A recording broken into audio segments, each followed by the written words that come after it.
आज जिस पौधे के संदर्भ में हम चर्चा करने जा रहे हैं, जो मेरे पास में ये जो पौधा है, नाम से मेरा पूरा देश परिचित है, परंतु हम इसको एक भोजन के रूप में ही, एक भोज्य पदार्थ के रूप में ही हम इसका प्रयोग करते हैं।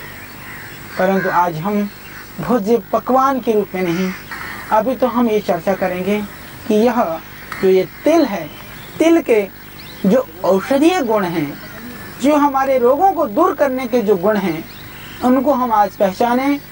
इसके लिए आज मैं इस तिल के इस हरे भरे खेत में, इस तिल के सानिध्य में बैठ करके आज हम इसकी चर्चा कर रहे हैं।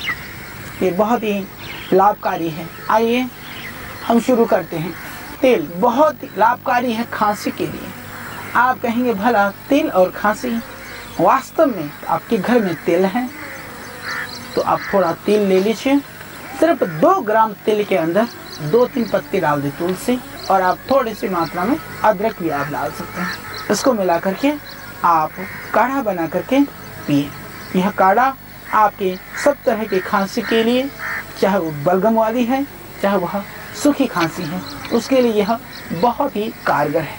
तो ये आपके खांसी के लिए एक रामबाण है यह तेल। उसमें चाहे तुलसी के पत्ती, थोड़ी सी मात्रा में अदरक भी आप डाल सकते हैं। अदरक, तुलसी और तेल, और चाय बनाइए, आप उसको उबालिए चाय की तरह। आप देखिए उसकी खुशबू, उसका रंग और उसका स्वाद। एक स्वादिष्ट चाय तैयार हो गई आपके लिए, तिल की चाय। वो चाय नहीं है, वो खांसी के लिए एक बहुत ही दिव्य, बहुत गुणकारी औषधि भी है ना। चमत्कारी प्रयोग, कितना अच्छा प्रयोग है। आपकी खांसी ठीक हो जाएगी।